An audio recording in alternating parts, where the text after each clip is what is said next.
La population bretonne augmente et nous avons des centaines de milliers de maisons qui restent vides 9 mois sur 12, en particulier sur le littoral.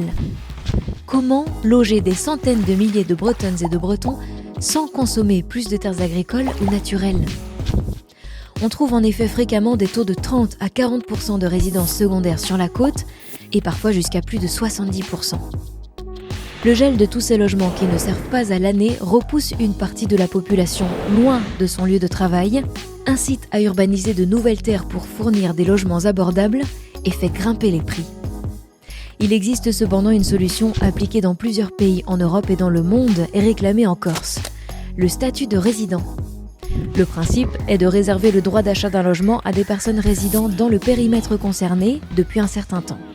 Pour l'UDB, une limite d'1 an sur le territoire avant de pouvoir acheter semble être la bonne limite.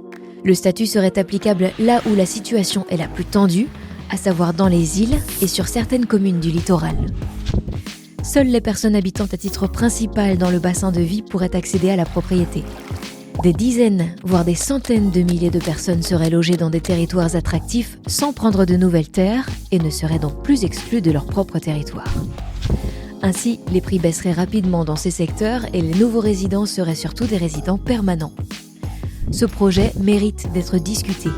Rejoignez-nous si vous aussi vous pensez que le statut de résident est une solution.